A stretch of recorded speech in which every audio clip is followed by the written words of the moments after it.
quite ridiculous and just silly. I just hope Black people can get reparations or some sort of healing done from the government, from the country as a whole.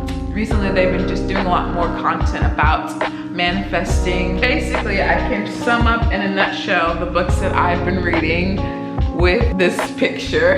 Yup, you can't do like me. No, bet you can't do like me. Hey everyone, welcome back to my channel. I hope you're doing well and I hope you are manifesting your dreams right now. Today is August 1st, so it's the first day of August, and there will be a full moon on August 3rd in Aquarius. So I'm gonna be doing a manifestation video around that time, so I'm very excited for that. But this video is not about that. It's a very exciting one. It's about my recommendations for quarantine in terms of movies, shows, music, YouTube channels, things like that. I have found, obviously we're all spending way more time at home and have a lot more, you know, free time. I think a lot of us can find ourselves to be bored and doing things that aren't for our highest good. Me, myself included, watching things that bring us down, like that are negative, like the news or certain YouTube channels that I find myself attracted to. No. So I try to keep a mindful practice of only spending my time doing things that will help me in some way, that serve me, not doing things just because I'm bored, but finding like more intention behind it. So I thought I'd show my favorites that I've discovered during this time with you, and maybe that will inspire you to watch or listen to these things and find more beauty in your life. If you have any recommendations, I'd love to hear it too. Anyway, let's get started. The kitties have joined us. I have my notebook here for lists because I've been keeping track of all the things that I've been really watching. I'll start off with television. I'm very sensitive when it comes to what I watch and listen to, so I have to really try to be mindful to not waste my energy on things that are only gonna program my mind to produce realities that I do not want to be in, that do not serve me. So I'm only gonna talk about things that I recommend. So the TV shows that I recommend watching that I found enjoyment in, a new show to me was called High Fidelity, starring Zoe Kravitz. Yeah, it's starring Zoe Kravitz, who's just like this legendary icon, a fashion icon. She's so cool and hip. I feel like the main character is just a glorified version of who she is. It's all about just her being the main character. But, so I enjoyed it for that reason. The plot was not too great. It kind of like was non-linear and repeated itself, which was interesting. Sort of. It kind of got boring though. I really enjoyed the music, listening, like it was quite hipster, like everyone had a very intense passion for music and the artists and facts about music history and stuff. It feels like they were just kind of one-upping each other in each episode, which is fun. I learned a lot about music, different artists that I could follow, or I love singing along with in the show, like, oh, I love this song, and like jamming out with the characters. It's quite lame, but hey, whatever makes you happy. So the outfits were cool, the style was cool. It's just, it felt a bit flat in terms of actual content. But if you're looking for something beautiful to watch or like modern to watch, I recommend that. I suppose again, I see the programming within it, but I still recommend it just because it's a cool show. It was originally a book and it's starring a woman of color. The main character's name is Rob and she owns her own record store in New York. So I think that premise is cool alone, very inspiring. I'd love to have a job like that or work for a person that's like that character because she seemed very cool. So I recommend that show if you're interested in music and all things hipster and cool, Instagrammy. I recommend that show. I also have been watching Rick and Morty because a new season came out during all this stuff. There was this weird hiatus where there was like 5 episodes released and the rest 4 was released like a month later, 2 months later. That was quite weird. But yeah, the show, if you've never seen it, it's just a ridiculous cartoon about like the most smartest man in the world and the adventures that they do with their grandchild and their granddaughter and just their family, the shenanigans they get into. It's quite ridiculous and just silly. It's something nice to watch, something lighthearted, which I think is important right now. Compared to the other seasons, this season felt really different. I felt like the writing was different because it felt like almost too aware of itself. Rick and Morty is such a big like culture icon or whatever. It's almost too much. For me, it loses the specialness of the show because it's like picking up on so many pop culture references and stuff, and I'm just bleh, don't care. But thought I'd give it a mention because it is something I enjoyed watching over this time. Another thing, a blast from the past, I have also been just rewatching things that I know make me feel good from childhood through nostalgia. That has been a very big play in the things that I've found entertaining during this time. So a show that I was rewatching is Degrassi. If you don't know, it's a Canadian soap opera for kids, basically for teenagers. I've watched it since I was in middle school, so it was really nice to watch it with my partner who had never seen it before. It's just really ridiculous, and it's just crazy to think about how I watched that then and how much I've changed, and I'm still watching the same thing, and how differently I think of the situations, the characters. It doesn't seem as glamorous at all. It's quite dramatic, so if you're not really into stuff like that, skip it. If you're not familiar with it, I doubt you'll enjoy it. Well, maybe I'm wrong. My partner enjoyed it and he'd never seen it before. But it is quite dramatic. It was important. It was a part of my childhood because it taught me a lot about taboo subjects like sexual assaults and different sexual identities and crime and just all sorts of drugs, all sorts of taboo topics. And they didn't really sugarcoat it either. I don't endorse the newer episodes. I just endorse Degrassi, The Next Generation, like the first few seasons of it. A show that I've really been getting into that I had never seen before is Bob's Burgers. I had seen it before, but I just didn't enjoy it. I thought it was weird. I couldn't get into the humor, but since being in quarantine, I have found a newfound appreciation for it. I find the kids to be so funny, and the parents too. Each character is just so crazy and quirky in their own way. It's fun. It's fun, and it makes you feel like, oh, this is what a real family is like. Everyone's just weird in their own way, and yeah, somehow it all works. Like I said, there's programming in most of these programs, TV programs. It's literally television, televised to your vision. So watch with, don't overdo it. Watch, go outside, do some yoga, like make it balanced. But yeah, I think it's fine to watch things that just make you happy, as long as you are balancing out with other things that stimulate you and help you to grow. That is actually all the shows that I have to recommend to you.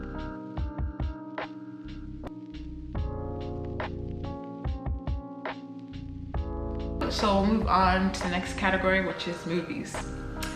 I've been really watching a lot more movies than lately, a lot newer movies that I've been meaning to watch, or that seems like a really classic cultural phenomenon that I should, participate in and watch. I really enjoy films. They really make me excited, and when something is just so beautiful, it really sticks with me. I'm a very visual person. So yeah, there was a few movies that stuck with me and I thought I'd recommend to you. The first one is The Last Black Man in San Francisco. I have heard of this movie. I was going to watch it in theaters. I don't know what happened. I never did. So I decided to watch it during this break. I live in San Francisco, if you don't already know. So and I'm obviously a Black woman. So The Last Black Man in San Francisco automatically intrigued me, and it did not, I was pleasantly surprised. It was very beautifully shot. The storyline and the characters were beautifully written and acted. I just felt like the ending was quite like, ugh. You know, I felt like nothing really happened. I wanted something to happen for this character, and maybe that was a part of the plot, that nothing happened except these people had to move from their house. And you know, it's just quite, it's a quite telling, beautiful depiction of gentrification and what it feels like to lose your home and still have to like be surrounded by it via like working class, working like on your way to work, passing where you used to live and seeing the new people and how they're nothing like the people that used to live there when it was your home.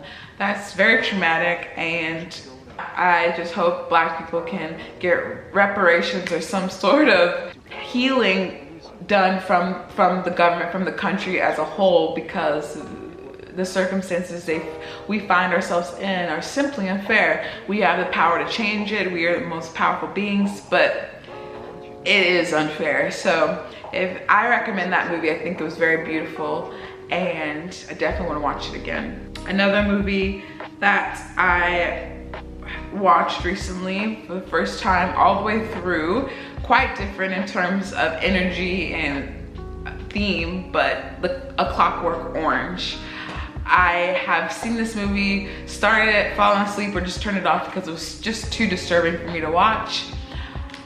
Recently, I have been more intrigued into what makes this person, white male, have such extreme narcissistic energy on our planet, in our society, and have such a corrupt hatred and anger and need for destruction and violence. That if you're ever wondering about that, this movie is a perfect depiction of those themes in terms of that being embedded in colonialism, capitalism, and white culture. This energy of destruction and violence, especially in men. So that's what the movie is about. It's basically this very, very angry young white male, privileged in England, just going around causing mayhem in his town with his friends. He eventually gets caught, gets sent to prison, and has to go through this like torture to be rehabilitated in order to be released early. And spoiler alert, it turns out that the treatment didn't change him, prison didn't change him, nothing changed him, because at the end of the day, he was still a privileged white male and could do whatever he wanted. So I thought that was telling, and if Black women, we need to adopt the privilege of white men in order to get this world back on its feet. It's a very shocking movie. It's very beautifully, stunningly filmed and designed. The costumes, the acting, again, very beautiful. I recommend it. Just be warned that it is a very gruesome film. The next movie that I saw and I recommend is called Repulsion. Repulsion, yeah. And it's essentially, it's a black and white movie filmed in France in the 70s, I want to say. And it's about this woman who's very, very, very beautiful. She does nails, and she has a fear of men, and that just, you know, builds out throughout the film until she loses her mind completely. And I was intrigued by this film because of the depiction of the crazy woman. I've always been intrigued by what makes a woman so crazy and hysterical, like hysteria, hysterectomy, that it all stems just from a woman having a womb, so that makes her emotional and insane. I'm very interested in how that's depicted in our society, because I think that goes a lot into why women are so oppressed, because our nature is so misunderstood and criminalized and sexualized that we easily lose our way as in our identities to this world. So analyzing a film and watching it allows you to be able to see it when it's happening in your own life, and be able to like understand and determine what you'll do if you would ever be in that situation. it's a beautiful story, beautiful film. Once again, I recommend it just under extreme knowledge that it's quite disturbing, and if you're triggered by sexual assault or anything like that, then I don't recommend it. But what made me want to watch it is that there's this one famous scene where a man who's a nice guy breaks down a woman's door, breaks into her house just to see her because he loves her so much. And how when that idea you first hear, you're like, oh, you're so lucky, he loves you so much, but it's like, no, that's not love, that's control, that's abuse. And how nice guys are often like another type of abuse. They inflict more harmful abuse because it's so subconscious and under the radar. They're not even realizing how they're not being nice by objectifying and sexualizing a stranger. So it's very interesting. Along the lines of that film, I watched A Woman Under the Influence, which I had seen before. It's just a really, really beautiful film. Again, set in the 70s, this time in California.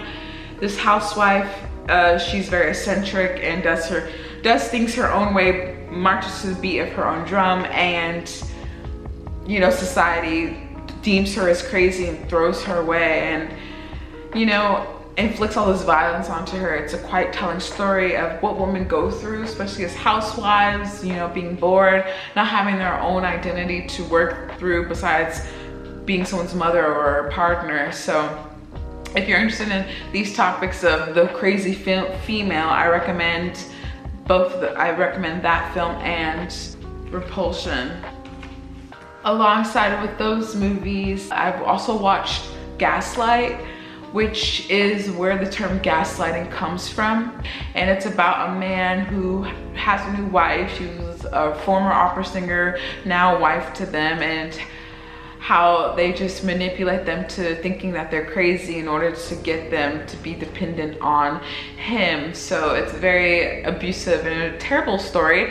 I couldn't sit through the whole film. I do recommend it though, because I think gaslighting happens to a lot of us and we don't even know where the term comes from. So if you want to watch the film where the term comes from, you should watch Gaslight. It's a black and white film that I think was shot in the 30s. A long time ago. I don't really quite remember the actual date. But on a lighter note, some movies that I've been watching that have put me in a good mood for my childhood is Matilda. I love this movie because it just brings me back into my childhood wonder. Matilda, if you don't know, is this little girl who's brilliant and she ends up having magical powers and rewriting the wrongs around her with her powers. And that inspired me so much when I was a kid, because I knew that I had magical powers too, and I know we all do, and I know that we can all do so many incredible things. There's nothing that we couldn't do if we put our minds to it, and that movie is just a great example of that. Reminds you how good it is to read and use your imagination to create your life. I really recommend that movie. I rewatched Sister Act, and that stars Whoopi Goldberg. She plays a nun, and my favorite was Sister Act 2, by the way. And it stars Whoopi Goldberg and Lauryn Hill, and Whoopi Goldberg goes back to the nuns to teach kids. So the first movie was about her being on the witness protection program and running away from the law, but there's no kids and that interaction. I really enjoy the second one because you can see her jamming and creating with them, and just seeing kids and young black people create and lift their voices up and sing and dance. It really makes me happy. It puts me in a really good mood. So I enjoyed that. If you've never seen it, Whoopi Goldberg is just obviously very phenomenal and a very talented performer. So, and Lauryn Hill's in there. So if you're into her music and you want to see her act, watch that movie. Another movie that I really enjoyed during quarantine is on Netflix, and it's called The Lovebirds. It stars Issa Rae and a comedian that is really funny, but I don't know the name of. Starring Kumail Nanjiani. I hope I'm saying that right. I thought it was really cute. It was funny, they seem to have, they're both quite huge characters, so it was quite ridiculous, and they seemed like they were having a lot of fun. So I recommended that. It was a lighthearted, romantic comedy about a couple that's on, you know, the verge of transitions, and they come into a crazy night when they accidentally kill someone. So, whoo, boom. Those are the movies I recommend watching that stick out into my mind. I've watched a lot more movies, but that's what I wrote down. So I'll move on to what YouTube channels that have been inspiring me. In terms of movies, I've been really enjoying The Take. They do video essays, and that's how I found a lot of movies from like the crazy girl trope. They do different video essays about tropes or situations. I really enjoyed the latest video that I've seen from them, which was about the Truman Show, and just a comparison of the themes in that movie and how our reality is today with social media and YouTube, Instagram, reality television, how we're all documenting ourselves and creating our own Truman Show around us, and how that can lead us to lack empathy and morality, and just lead us to be narcissist machines essentially and not be happy. So I really enjoy their videos because it's just so well thought out, and I really enjoy films. So if you want to know like how to find out about more films, they are a great source. Another YouTube channel that I've really been enjoying is Quadir Howard. They make live streams, and they also have a Patreon. They are a performer, a singer, a dancer, and overall artist. I really enjoy what they've been saying lately in their live streams on YouTube. They have recently discovered just a new divine path, and they're unfolding in that path and trying to take their followers along with them. And I think that's really cool. I'm very excited to see what they come up with. It seems just so genuine and pure and beautiful. I really love them. They're Scorpio and have a lot of Virgo, and I'm a Virgo moon, and I love Scorpio, so maybe that's where my connection comes from. They live in Atlanta, and I've lived in Atlanta for a while too, so I felt akin to them. I've been watching them for a few years. I just feel like they're doing so well, so I'm so happy for them. I love the Purple Palace videos. If you don't know, they are a woman from Florida that moved to Paris and is living in Paris now as an artist, and it's just their stories and their imagination really seeps through their videos, and I enjoy that. I enjoy just going through a dream and just being creative and childish. They really seem to embody that spirit, and I really enjoy what they make. It's just so lovely. I've been enjoying Kelly Stamps. I discovered them. They're from California, moved to New York, and yeah, living in New York. They used to be like a gymnast, so they have like dancing abilities. They do like performances, and their humor is just really fun.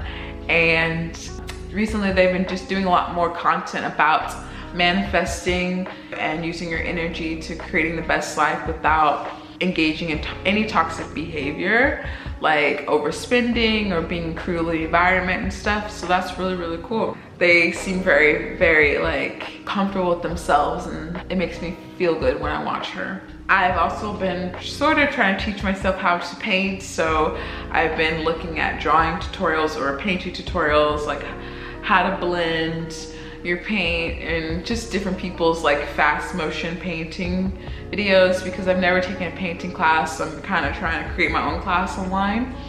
So I don't really have any specific YouTubers to shout out, but I'll link the videos that have been influencing me the most down below, different painting techniques and whatnot.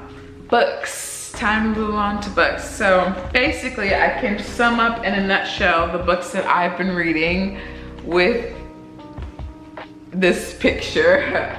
Toni Morrison. I've just been reading her books. I don't have it out with me, I didn't bring it down, but I have Sula, and that's how this Toni Morrison obsession has started, I suppose.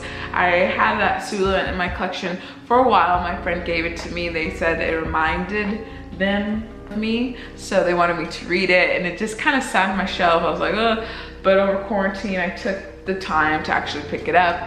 I've been trying to read every single day, at least a chapter. I usually read a few, just especially when I'm reading Toni Morrison, just because her books go by so fast. They're so well written, so beautiful. Sula was an interesting one. Her stories are not like the happiest, but it's reality, and it's really beautiful the way that she paints it so abstractly and so precisely at the same time.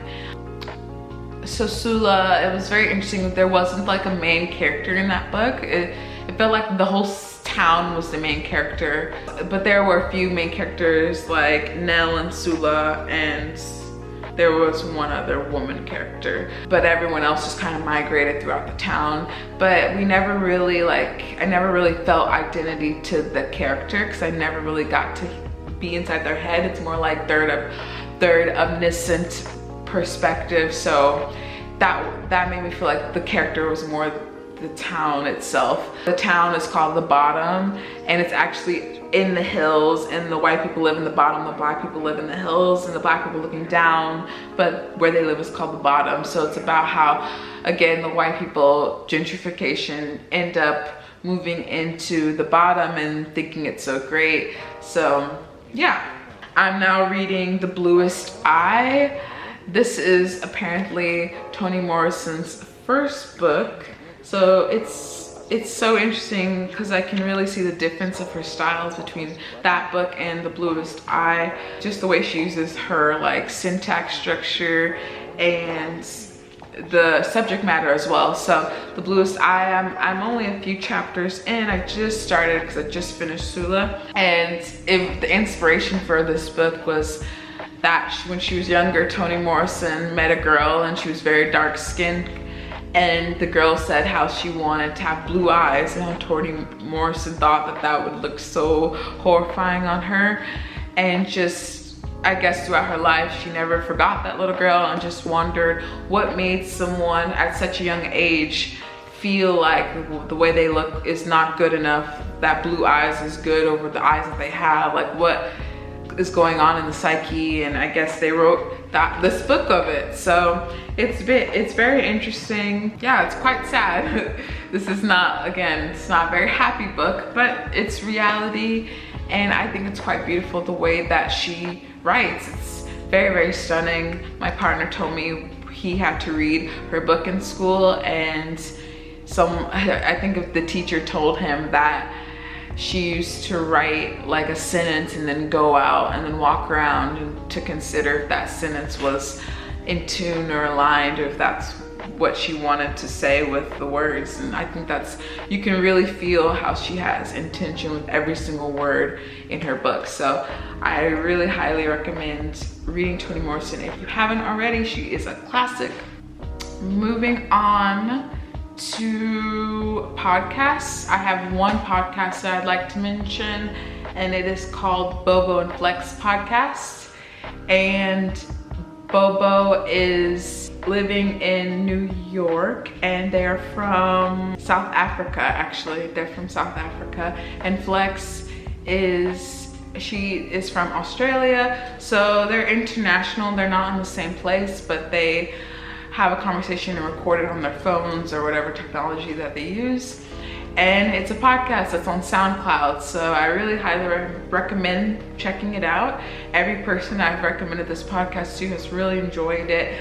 They have a really great way of articulating themselves, and their viewpoints are quite philosophical and well thought out. They're very, very smart and funny and cool, and I love them so much. Recently, I feel like sometimes in podcasts, why I don't listen to a lot, because I feel like when it's two people or one person, they're running out of things to talk about. I feel like that, and they're really like struggling for what to talk about. Recently, they've been doing more like pop culture topics on their podcast, which I'm not that into. I'm more into like news topics or other things. Maybe that's just in my head, but for example, they've been reading more Reddit stories, Am I the Asshole stories, and commenting on them. It's quite entertaining, but sometimes I get over it, and talking about celebrities' lives, I don't really care that much. But They talk about race and it's really, really great. They talk about class and society at large and what's going on in our culture, and they're very, very insightful. So I learned more about Australian culture from listening to the podcast, and South African culture too, just learning about different perspectives. It's really, really cool. That's the only podcast I have to recommend because I haven't really been on my podcast game. If you have any you'd want to recommend me, let me know. Moving on to music. So I guess High Fidelity has had me really into records because I have been buffing out my collection quite a bit. Been ordering them from Depop, and yeah, I have a few more coming in. I have, obviously you can see, Damn. I have Miles Davis, Sorcerer.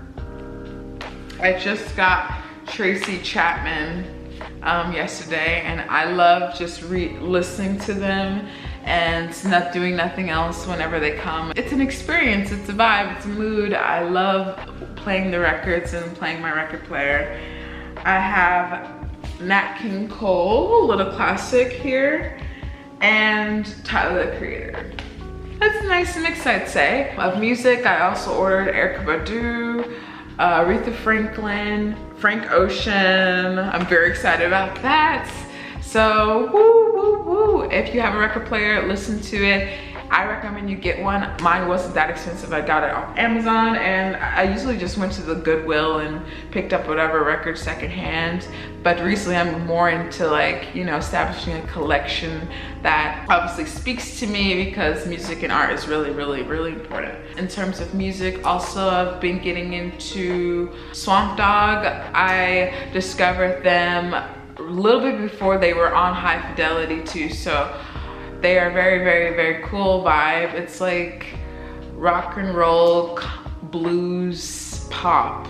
It's so interesting, and the gentleman's older, and yeah, it's just really cool. I've also been really into this old blues singer called Dave Van Ronk, and their voice is just really beautiful. Their stories are quite bluesy and, you know, melancholic, depressing, one might say. So listen to it with a grain of salt, but I just think it's really beautiful. I love the song Mac the Knife, Mac the Knife, or Mac the Shark, Mac the Knife. Someone else I've been really into, Arlo Parks. She is a teenager from England that is a great poet, great singer, beautiful musician. I really like her song. It's a cover of Creep. It's really beautiful. It's just hauntingly beautiful. Get, again, a bit on the sadder side, but I just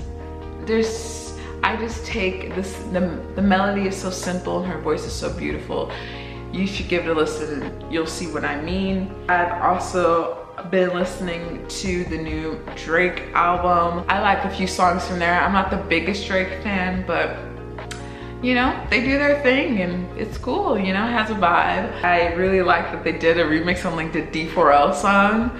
Didn't like, oh, kid, you can't do like me. No, bitch, can't do like me. I love that song, so that was nice. James Blake came out with a new song that I really love. I've always been a James Blake fan, they're so creative. I have a Spotify and I make new playlists almost monthly, so you can follow me on there, see what I'm listening to. I'll put my username on the screen. Those have been my quarantine inspirations.